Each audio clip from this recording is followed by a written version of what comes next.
السلام علیکم ورحمۃ اللہ وبرکاتہ۔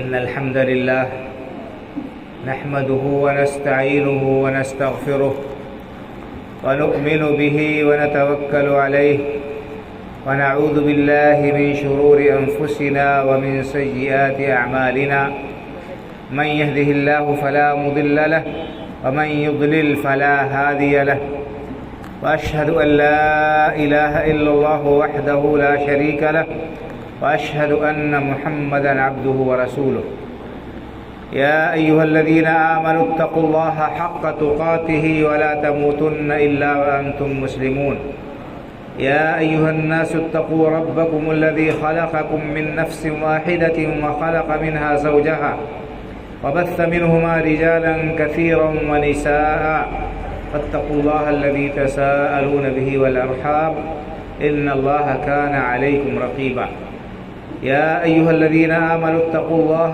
وقولوا قولا سديدا يصلح لكم أعمالكم ويغفر لكم ذنوبكم ومن يطع الله ورسوله فقد فاز فوزا عظيما أما بعد فإن خير الحديث كتاب الله وخير الهدي هدي محمد صلى الله عليه وسلم وشر الأمور محدثاتها وكل محدثة بدعة وكل بدعة ضلالة وكل ضلالة في النار فأعوذ بالله من الشيطان الرجيم بسم الله الرحمن الرحيم ظهر الفساد في البر والبحر بما كسبت أيدي الناس ليذيقهم بعض الذي عملوا لعلهم يرجعون رب اشرح لي صدري ويسر لي أمري واحلل عقدة من لساني يفقهوا قولي سبحانك لا علم لنا إلا ما علمتنا إنك أنت العليم الحكيم۔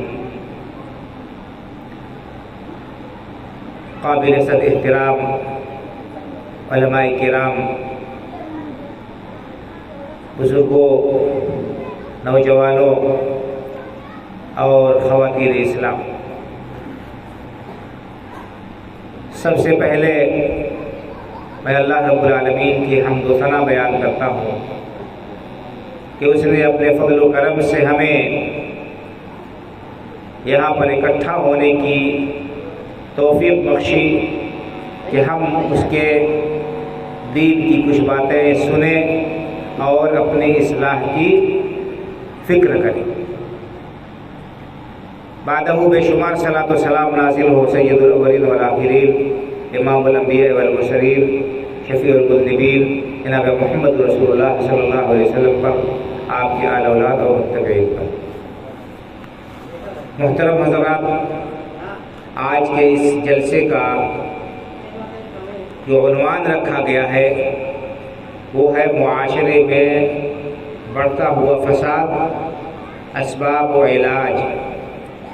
یہ موضوع بہت ہی طویل ہے اور اس پر گفتگو کے لیے بڑا لمبا وقت درکار ہے، لیکن یہاں پر وقت مختصر اور محدود ہے، اس لیے میں بہت ہی اختصار کے ساتھ آپ حضرات کے سامنے چند نکات کی طرف اشارہ کروں گا۔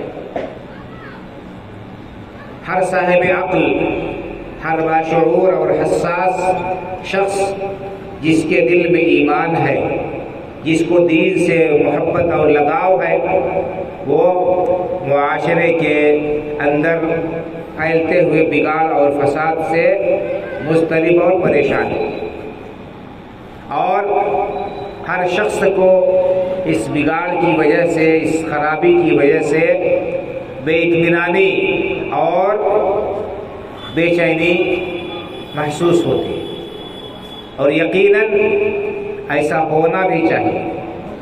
کیوں؟ اس لیے کہ اگر معاشرے کے اندر بگاڑ اور فساد پھیلتا رہا، اسی طرح سے خرابیاں پیدا ہوتی رہیں، لوگ اللہ رب العالمین کے دین سے دور ہوتے رہے، اس کی نافرمانیاں کرتے رہے، تو آخرت میں عذاب سے پہلے دنیا میں اللہ رب العالمین کی طرف سے ان کے اوپر مختلف قسم کی آزمائشیں،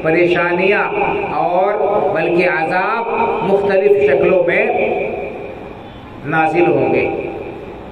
قرآن کریم میں آپ گزشتہ قوموں کے حالات کو پڑھیں گے، اللہ رب العالمین نے جگہ جگہ ان کا تذکرہ کیا ہے۔ قوم عاد، قوم ثمود، قوم شعیب اور بنی اسرائیل، اسی طرح سے اور دیگر قوموں کا تذکرہ اللہ رب العالمین نے جگہ جگہ کیا اور ان کے عبرتناک انجام کو بھی بیان کیا ہے۔ ان کے عبرتناک انجام کو بھی اللہ رب العالمین نے بیان کیا ہے کہ ان لوگوں کو اللہ رب العالمین نے مختلف قسم کی نعمتوں سے نوازا تھا اور ان کو ظاہری طور پر دنیا کے اندر بڑا اختیار و اقتدار، طاقت و قوت بخشی تھی، لیکن انہوں نے اللہ کی نافرمانی کی، اللہ رب العالمین کی ان نعمتوں کی ناقدری کی اور ان نعمتوں کو غلط جگہ پر استعمال کرنے لگے۔ اللہ رب العالمین کے ساتھ انہوں نے بغاوت کا معاملہ اختیار کیا تو اللہ رب العالمین نے انہیں سخت اور شدید ترین عذاب سے دوچار کیا۔ دنیا ہی میں اللہ رب العالمین نے انہیں نشان عبرت بنا دیا۔ ایسی قوم کا تذکرہ کیا اللہ رب العالمین نے کہ ایسے لوگ آج تک پیدا ہی نہیں ہوئے، لیکن اللہ رب العالمین کے ساتھ انہوں نے جب بغاوت کا معاملہ کیا، سرکشی کی، تو اللہ نے انہیں جو ہے اس طرح سے عذاب دیا کہ وہ ہمیشہ کے لیے نشان عبرت بن گئے۔ کہنے کا مطلب یہ ہے کہ اللہ کے دین سے دوری اور بغاوت اور نافرمانی یہ انسان کے لیے انتہائی مہلک اور خطرناک ہے، اس لیے ہمیں ان سے باز رہنا ہمارے لیے لازمی اور ضروری ہے۔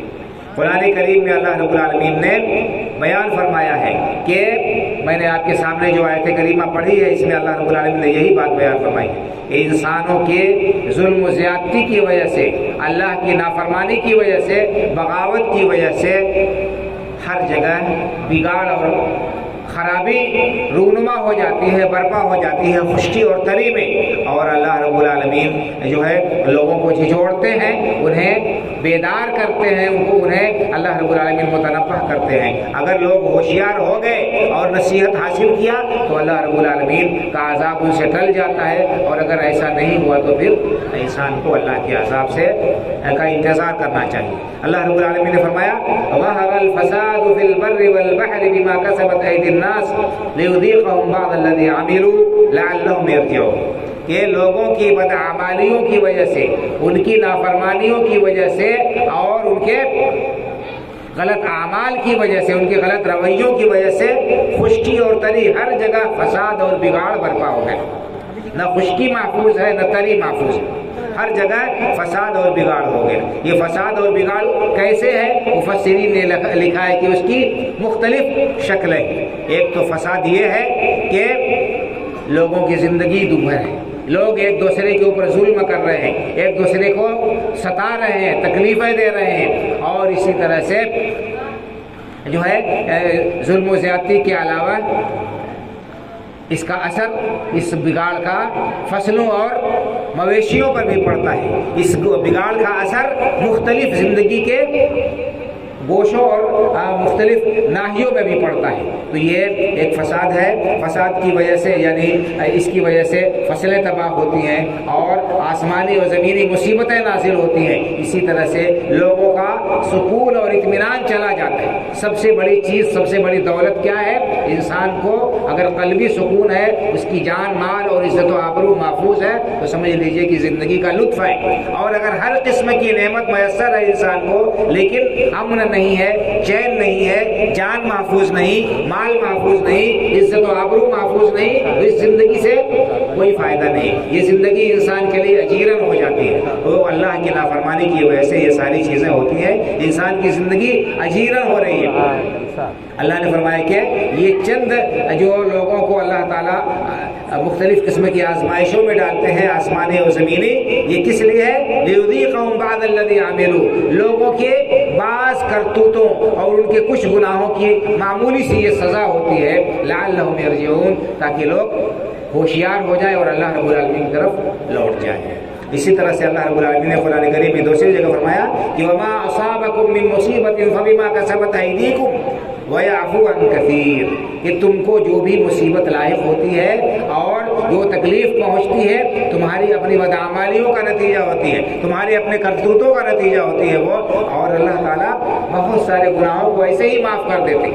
اگر ہر گناہ پر اللہ رب العالمین مواخذہ کرنے لگے اور گرفت کرنے لگے تو پھر اس روئے زمین پر کوئی جاندار بچ ہی نہیں سکتا ہے، کوئی بچے گا ہی نہیں۔ تو بہرحال کہنے کا مطلب یہ ہے کہ معاشرے کے اندر مختلف قسم کا بگاڑ ہے، مختلف قسم کی خرابیاں پائی جاتی ہیں۔ یہ خرابیاں کسی ایک گوشے اور کسی ایک پہلو میں نہیں ہے۔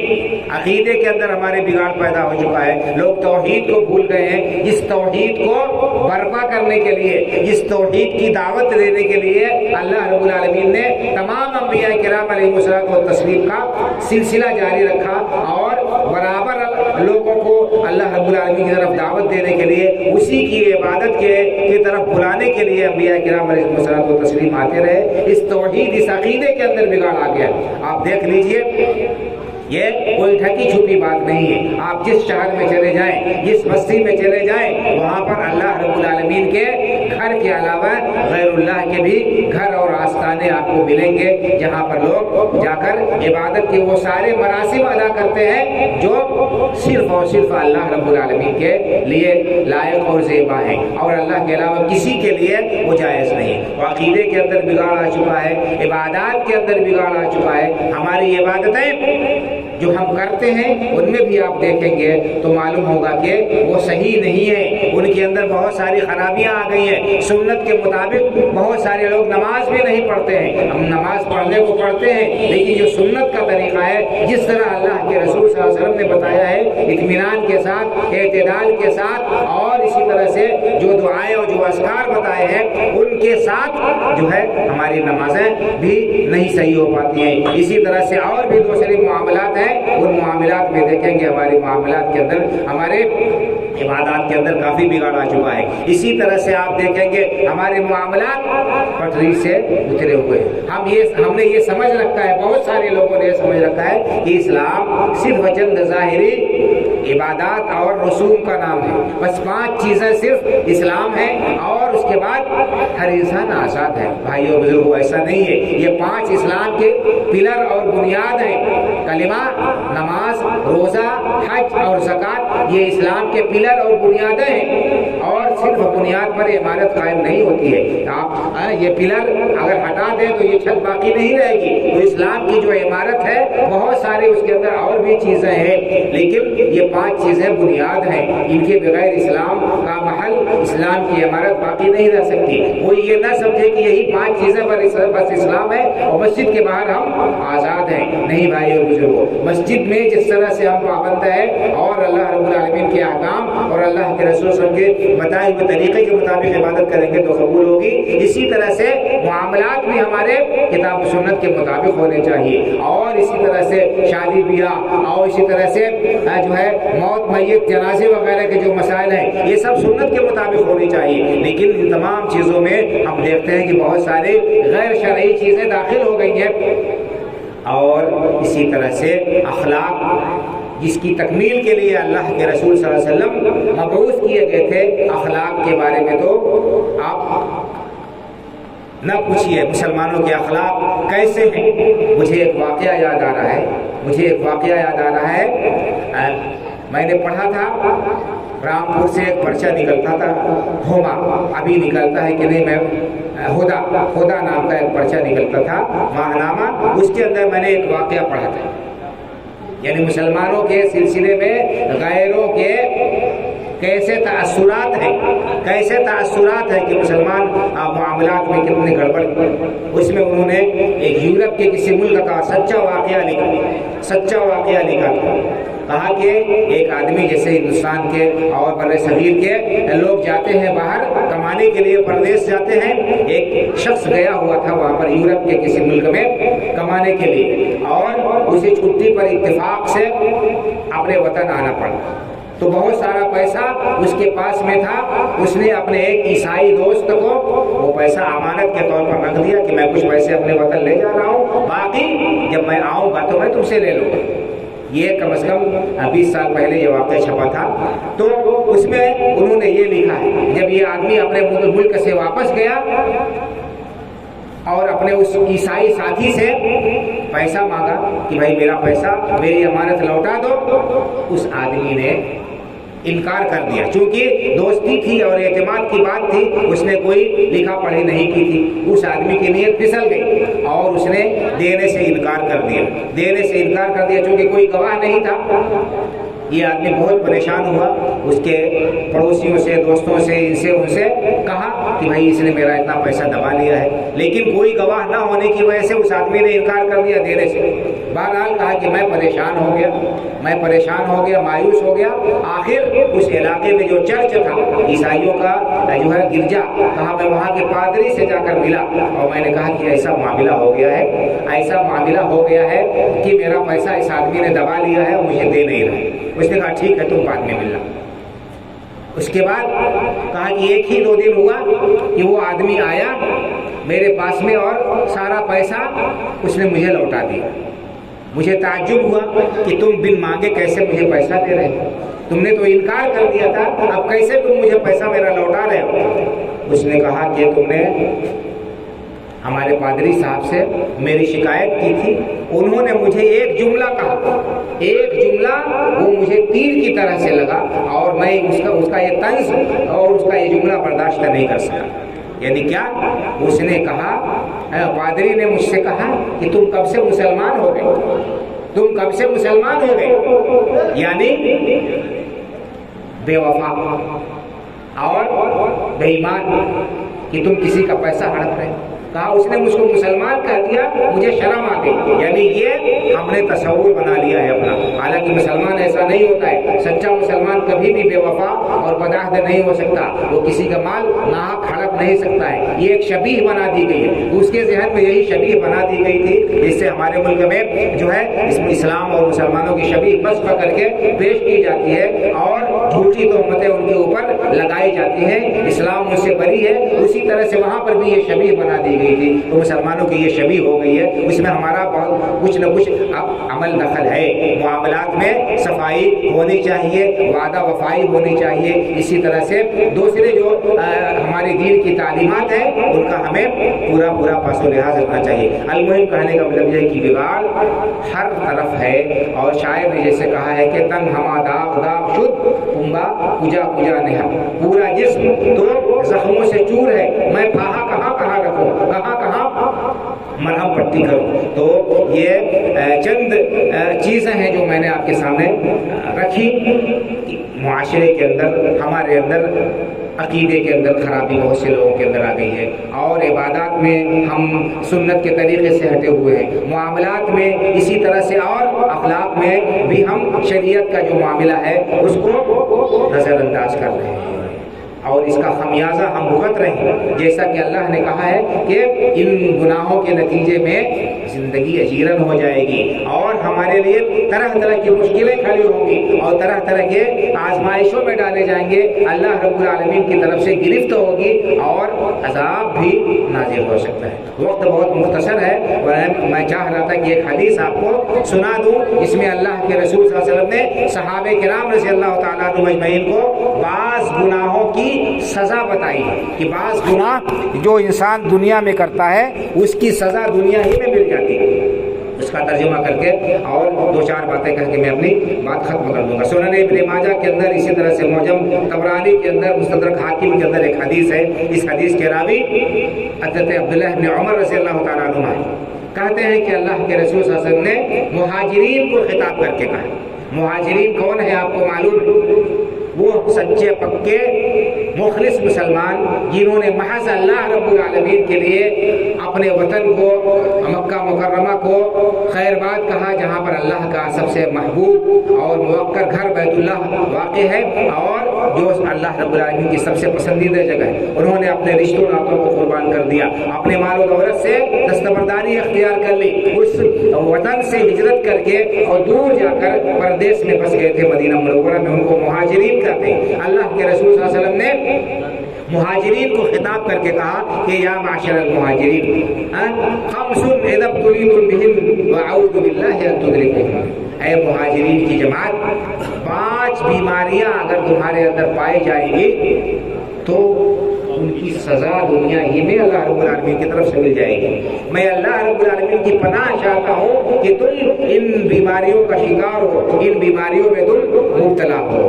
تو یہ مہاجرین جو جیسے مقدس گروہ کے اندر اگر یہ بیماری پائی جائے تو اللہ رب العالمین کی طرف سے گرفت کی وعید اللہ کے رسول صلی اللہ علیہ وسلم نے سنائی ہے۔ اگر ہم جیسے کچے بالکل ناقص جو ہے مسلمان، ہمارے اندر یہ بیماریاں پائی گئی، یہ خرابیاں پائی گئی تو ہمارا کیا حال ہوگا؟ ذرا اس میں سوچنا چاہیے، عبرت کرنا چاہیے۔ آپ نے فرمایا یا معاشر المہاجرین خمس اذا ابتلیتم بہن واعوذ باللہ ان تدرکون، اے مہاجرین کی جماعت 5 بیماریاں اگر تمہارے اندر پائی گئی، میں اللہ کی پناہ چاہتا ہوں کہ اللہ رب تم ان بیماریوں میں مبتلا ہو۔ تو یہ 5 بیماریاں اگر پائی گئی تو 5 طرح کا عذاب تم پر نازل ہوگا۔ کیا آپ نے فرمایا کہ ما ظہرت لم تظہر الفاحشۃ فی قوم قط حتى يعرضوا بها الا فشى فيهم الطاعون والاوجاع التي لم تكن مضت في اسلافهم الذين مضوا۔ پہلی بات آپ نے بیان فرمائی کہ دیکھو جس قوم میں زناکاری بدکاری عام ہو جائے گی، کھلا بھی بدکاری ہونے لگے گی، تو اس کے اندر ایسی بیماریاں پیدا ہوں گی، ایسی بیماریاں جنم لیں گی جو پچھلی امتوں میں کبھی نہیں ہوئی تھی۔ فاحشہ، زناکاری، بدکاری یہ بہت ہی شدید ترین گناہ ہے، اور قرآن اور حدیث میں اس کی بڑی مذمت بیان کی گئی ہے۔ اور اللہ رب العالمین نے قرآن میں کیا فرمایا؟ لا تقربوا الزنا، زنا کے قریب بھی نہ بڑھو۔ یہ نہیں کہا کہ لا تزنوا، زنا نہ کرو، کہا لا تقربوا الزنا، زنا کے قریب بھی نہ جاؤ، انہ کان فاحشۃ ومقتا وساء سبیلا، کیونکہ بہت ہی برا عمل ہے، بہت ہی اللہ کو ناپسند ہے، بہت ہی برا طریقہ ہے۔ تو اللہ رب العالمین نے یہ کہا زنا کے تمام راستوں کو بند کر دیا کہ انسان اس بدکاری کے قریب نہ جائے، اور اس بدکاری سے بچنے کے لیے اللہ رب العالمین نے کتنے سخت قوانین رکھے ہیں۔ پردے کا حکم دیا، مردوں کو بھی اور عورتوں کو بھی نگاہ پست رکھنے کا حکم دیا۔ اسی طرح سے جو ہے اجنبی لوگوں سے خلط ملط کی سخت ممانعت کر دی ہے، عورت کو تنہا بغیر محرم کے سفر کرنے سے روک دیا ہے، اور اسی طرح سے اس زناکاری پر سخت ترین سزا رکھی ہے۔ اگر کوئی شخص جرم کا ارتکاب کرتا ہے، اس جرم کا غیر شادی شدہ ہے، تو اس کو 100 کوڑے مارے جائے، اسلام کی یہ شریعت کی یہ سزا ہے، اور 1 سال کے لیے اس کو جیلا وطن کر دیا ہے۔ اور اگر شادی شدہ ہو کر کوئی شخص زناکاری کرتا ہے تو اس کو رجم کر دیا جائے۔ یہ اسلام کا قانون ہے، یہ شریعت قرآن کا حکم ہے۔ المہم پہلی بات جو ہے یہ زنا، آج زنا کتنا آسان ہو گیا ہے، اور کس طرح سے جو ہے معاشرے کے اندر پھیل رہا ہے، اور بہت سارے ملکوں میں تو قانونی طور پر اس کو جائز قرار دیا گیا ہے کہ اگر مرد اور عورت باہم راضی ہیں، آپسی رضامندی سے وہ اس غلط کام کو کر رہے ہیں تو یہ جرم ہے ہی نہیں، جرم کے زمرے میں آتا ہی نہیں ہے۔ اس طرح سے قانونی طور پر بھی اس کو جواز اور تحفظ فراہم کیا جا رہا ہے۔ بہرحال اللہ کے رسول صلی اللہ علیہ وسلم کہ جس قوم کے اندر بھی یہ بیماری عام ہوگی، اس قوم کے اندر طرح طرح کی بیماریاں آئیں گی۔ جب جو ہے آپ نے دیکھا، پہلے سنا ہوگا آج سے 25-30 سال پہلے ایک بیماری نکلی تھی، ایڈز جیسی بیماری جو غلط کاری کرنے والوں کو لاحق ہوتی ہے۔ جس کو ایڈز ہو گیا، موت کے علاوہ اس کا کوئی دوسرا علاج نہیں ہے، اس کو گھٹ گھٹ کر ایڑیاں رگڑ کر ہی مرنا ہے۔ اور بھی دیکھ لیجئے طرح طرح کی بیماریاں۔ یہ آج کے زمانے میں کرونا، یہ کون سی بیماری؟ کیا اس سے پہلے کسی نے سنا تھا کہ کرونا کبھی ہوا تھا؟ اور بھی طرح طرح کی بیماریاں لوگوں کو ہو رہی ہے۔ سبب کیا ہے؟ یہ گناہ ہے۔ گناہ آئے اور فساد برپا ہوگا تو اللہ رب العالمین کی طرف سے یہ عذاب آئے گا، طرح طرح کی بیماریاں پیدا ہوں۔ تو آپ نے پہلی بیماری بیان فرمائی کہ لم تظہر الفاحشۃ فی قوم قط حتی یعلنوا بها الا فشا فیہم الطاعون والاوجاع التي لم تكن مضت في اسلافهم الذين مضوا۔ طاعون، پلیگ کی بیماری آئے گی، اور ایسی بیماریاں آئیں گی جن کا اس سے پہلے انہوں نے نام بھی نہیں سنا ہوگا۔ دوسری بات بیان فرمائے کہ وَلَمْ يَمْنَعُوا زَكَاةَ أَمْوَالِهِمْ إِلَّا مُنِعُوا الْقَطْرَ مِنَ السَّمَاءِ۔ جو لوگ بھی زکوٰۃ نہیں دیں گے، اللہ نے مال دیا، مال کی زکوٰۃ ادا نہیں کریں گے تو آسمان سے بارش کا نزول بند ہو جائے گا، بارش نہیں برسے گی، اللہ تعالیٰ آسمان سے بارش روک لیں گے، یہ عذاب دنیا میں ہوگا۔ آئے سال آپ دیکھتے ہیں قحط سالی ہو جاتی ہے، بارش نہیں ہوتی ہے، فصلیں جو ہے خراب ہو جاتی ہے، برباد ہو جاتی ہے، تاخیر سے بارش ہوتی ہے۔ تو یہ کیوں ہے؟ کیونکہ ہم زکوٰۃ نہیں دیتے، عشر نہیں نکالتے، یعنی اکثریت اگر نہیں ہے اس کام کو نہیں کرتی ہے تو جو تھوڑے بڑے لوگ ہیں وہ بھی زد میں آ جائیں گے۔ بہرحال زکوٰۃ یہ مال کا حق ہے، اللہ نے اگر مال دیا ہے اس میں سے زکوٰۃ انسان کو نکالنا چاہیے، اگر پیداوار ہوتی ہے اس میں سے عشر یا نصف عشر نکالنا چاہیے۔ مسائل یہاں بیان کرنے کا موقع نہیں ہے، کہنے کا مطلب کہ گناہ کا یہ نتیجہ ہے کہ آسمان سے بارش روک دی جاتی ہے۔ اب فرمایا وَلَوْلَا الْبَهَائِمُ لَمْ يُمْطَرُوا، اگر یہ بے زبان جانور نہ ہو تو زکوٰۃ نہ دینے کی وجہ سے لوگوں سے بارش روک لی جائے اور ایک قطرہ بارش نہ برسے، تو یہ بے زبان جانوروں پر رحم کرتے ہوئے اللہ تعالیٰ بارش برسا دیتے ہیں۔ اسی طرح سے فرمایا وَلَمْ يَنْقُصُ الْمِكْيَالَ وَالْمِيزَانَ إِلَّا وَلَمْ يَنْقُصُ الْمِكْيَالَ وَالْمِيزَانَ إِلَّا مُنِعُوا بجور السلطان إلا سلطوا بجور السلطان وشدت المؤونة وجور السلطان علیہ وہ کما قال سلام۔ فرمایا کہ جب لوگ کاروبار میں بے ایمانی شروع کر دیں گے، ناپ تول میں کمی کرنا شروع کر دیں گے، تو ایسے صورت میں ان کی روزی تنگ کر دی جائے گی، ان کی جو ہے روزی سے برکت نکال لی جائے گی، ان کی زندگی مشکل ہو جائے گی اور ظالم بادشاہ ان کے اوپر مسلط کر دیے جائیں گے، ظالم بادشاہ ان کے اوپر مسلط کر دیے جائیں گے۔ آج دیکھ لیجیے کاروبار میں کتنی گڑبڑی ہوتی ہے، بے ایمانی، گھٹتولی اور اسی طرح سے کوالٹی کچھ دکھانا اور سپلائی کچھ اور مال کرنا، یہ ساری چیزیں کیا ہیں؟ یہ سب خطرناک ہے اور ہلاکت اور بربادی کا سبب ہے۔ اللہ کے رسول صلی اللہ علیہ وسلم نے 3 سزائیں بتائی، ایک شدت المعانہ، بہت ہی زندگی تنگ ہو جائے گی اور اسی طرح سے جو ہے ظالم حکمران کے اوپر مسلط ہو جائے گی۔ اللہ رب العالمین نے ایک قوم کو، قوم شعیب کو اسی وجہ سے ہلاک و برباد کر دیا کیونکہ وہ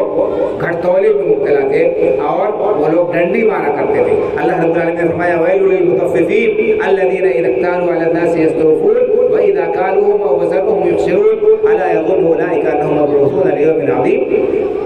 وائل ہے، ہلاکت و بربادی ہے ڈنڈی مارنے والوں کے لیے، مطففین ڈنڈی مارنے والوں کے لیے ہلاکت و بربادی ہے۔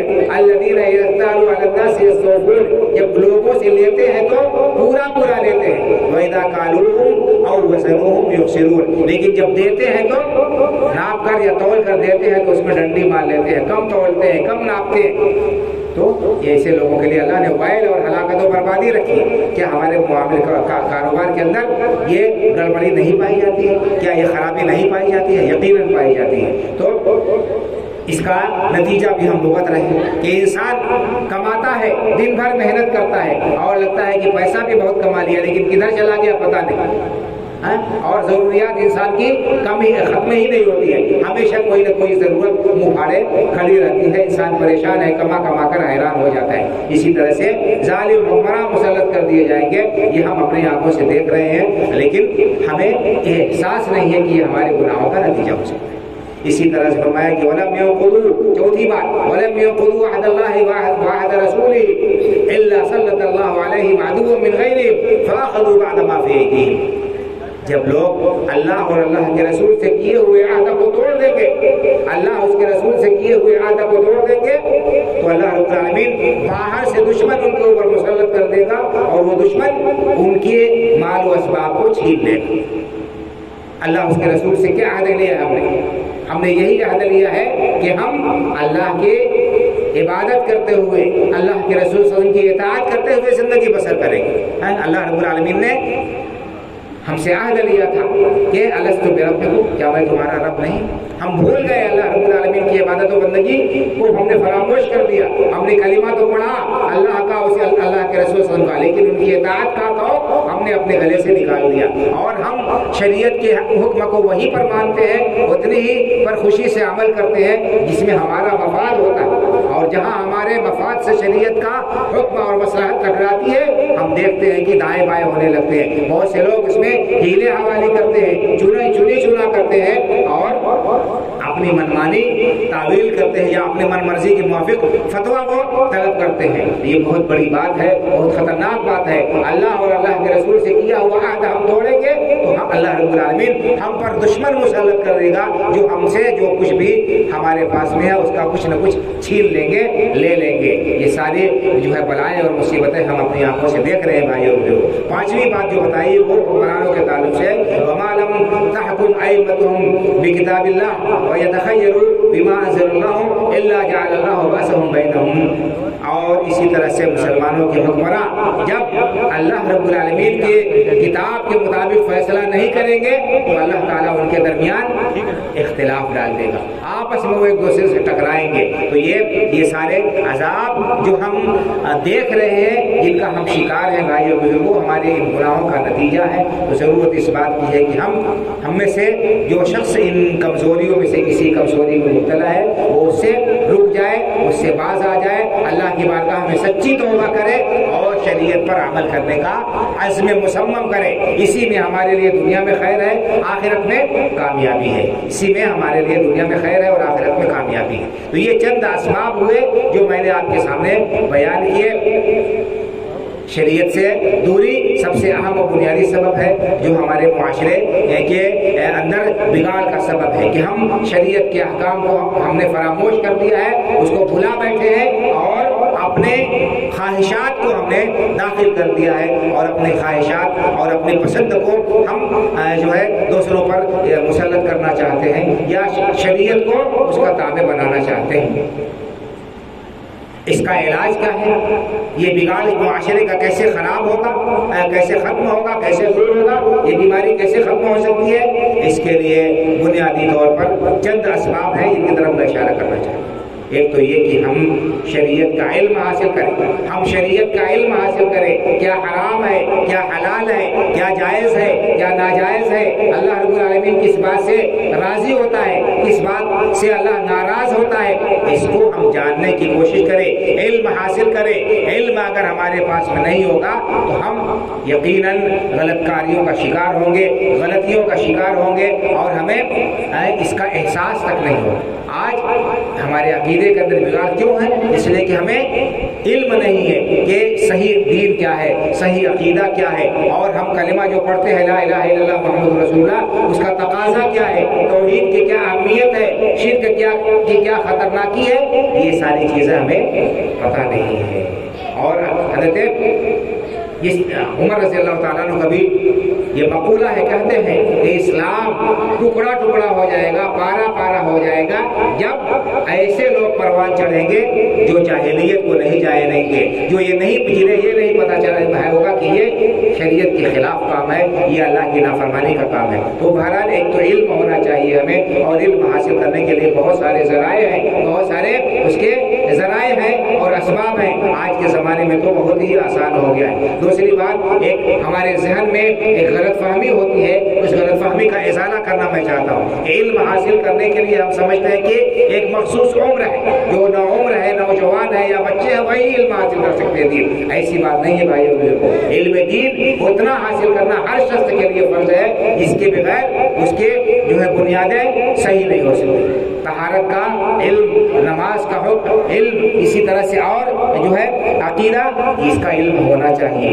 واقعی باقاعدہ عالم ہونا یہ کوئی شرط نہیں ہے. صحابہ کرام رضی اللہ تعالیٰ عنہ میں جو مسلمان ہوتے تھے سب بچے نہیں ہوتے تھے, وہ سب کلاس میں نہیں بیٹھتے تھے, نوجوان بھی ہوتے تھے اسلام قبول کرنے والے, اور ادھیڑ بھی ہوتے تھے, بوڑھے بھی ہوتے تھے, لیکن وہ علم حاصل کرتے تھے, اللہ کے رسول کی خدمت میں حاضر ہوتے تھے, اور اسی طرح سے جو لوگ جانکار ہوتے تھے ان سے ملتے تھے اور پوچھتے تھے مسائل. وہ علماء سے رابطہ رکھیں اور ان سے جو ہے تعلق برقرار رکھیں, دروس کو سنیں اور مجلسوں میں حاضر ہو, پروگراموں میں شرکت کریں. جمعہ کے خطبے کے لیے پہلے سے تیار ہو کر آئیں کہ ہاں ہمیں چلنا ہے, کچھ سیکھنا ہے, جن کی باتیں ہمیں سیکھنی ہے. تو یہ ایک تو ہے علم. دوسرے کہ اللہ کا تقوی ہونا چاہیے، پرہیزگاری ہونی چاہیے، اللہ کا خوف ہونا چاہیے۔ آج انسان بے خوف ہو گیا ہے، اسے اللہ رب العالمین کی پکڑ کا احساس ہی نہیں ہے، اور اسے اس بات کا خیال ہی نہیں رہتا ہے کہ اللہ رب العالمین ہمارے اوپر نگراں ہے،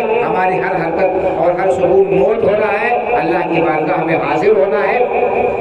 اللہ پر ایمان، آخرت پر ایمان ہمارا پختہ ہونا چاہیے۔ قرآن کریم کے اندر بڑی وضاحت کے ساتھ اس کو بیان کیا گیا ہے۔ آپ 30واں پارہ پڑھیے، اس کا ترجمہ پڑھیے، بیشتر آیتوں کے اندر آخرت کا تذکرہ کیا گیا ہے، اس کی ہولناکی کا تذکرہ کیا گیا ہے، حساب کتاب کا تذکرہ کیا گیا ہے، اور جنت و جہنم کا تذکرہ کیا گیا ہے۔ ان چیزوں کو ہم پڑھیں اور سمجھیں اور آخرت کے لیے تیاری کریں۔ اسی طرح سے بھائی اور بزرگوں، ہمارے لیے یہ بھی ضروری ہے اپنی اصلاح کے لیے ہم کوشش کریں اور معاشرے کے اندر امر بالمعروف اور نہی عن المنکر کا جو سلسلہ ہے اس کو باقی اور برقرار رکھیں، اور اس دین کو کا جو باتیں ہم سیکھتے ہیں پختہ طور پر ہمیں معلوم ہے، اگر ہم کسی بھائی کو دیکھتے ہیں کوئی کمزوری تو اچھے طریقے سے ہم اسے بتا دیں، اس کی اصلاح کر دیں۔ اور بہرحال بہت سارے طریقے ہیں جن کے ذریعے سے ہم اس بگاڑ کو، اس فساد کو درست کر سکتے ہیں۔ اپنے گھر کے ماحول کو دینی بنائیں،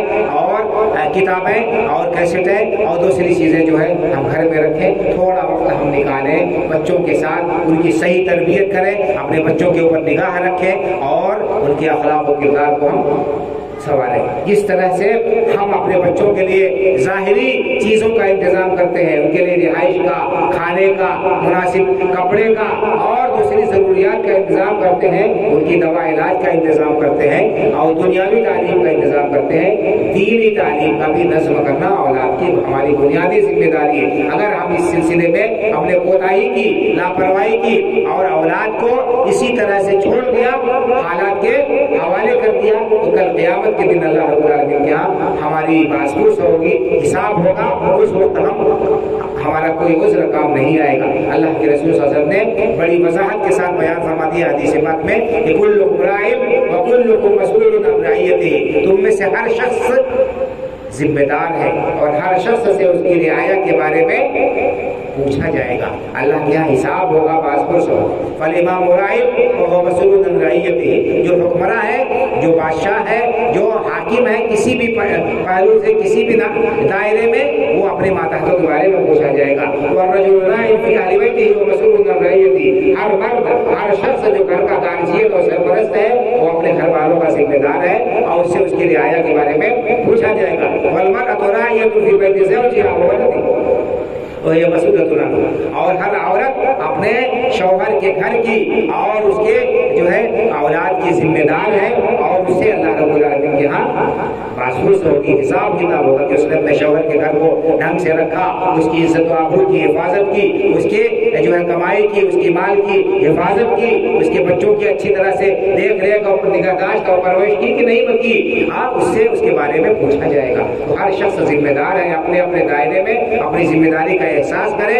اور اس ذمہ داری کو بجا لائے، تبھی اللہ رب العالمین کے ہاں ہماری جو ہے ہماری بخشش ہو سکتی ہے، ہمارا چھٹکارا ہو سکتا ہے۔ اور اگر ہم نے اس سلسلے میں لاپرواہی کی، کوتاہی کی، تو اللہ رب العالمین کے یہاں جواب دہی سے ہم نہیں بچ سکتے۔ بہت سارے پہلو ہیں بھائی اور بزرگوں، ان کو اگر ہر پہلو کو بتایا جائے، اس پر روشنی ڈالی جائے تو کافی تفصیل ہو جائے گی۔ میں انہی مختصر کلمات پر اپنی گفتگو ختم کرتا ہوں۔ اللہ رب العالمین سے دعا کرتا ہوں اللہ تعالی ہمیں دین کی صحیح سمجھ عطا فرمائے، اللہ تعالی ہمارے عقیدے کی، ایمان کی حفاظت فرمائے اور اس کے اندر پختگی عطا فرمائے۔ اللہ رب العالمین ہمارے اخلاق کو سدھار دے، ہمارے معاملات کو درست کر دے اور شریعت پر عمل کرنے کی توفیق عطا فرمائے، اسلام پر زندہ رکھے، ایمان پر ہمارا خاتمہ ہو، آمین۔ وآخر دعوانا الحمدللہ رب العالمین، وصلی اللہ علی نبینا محمد وعلی آلہ وصحبہ اجمعین، والسلام علیکم ورحمۃ اللہ وبرکاتہ۔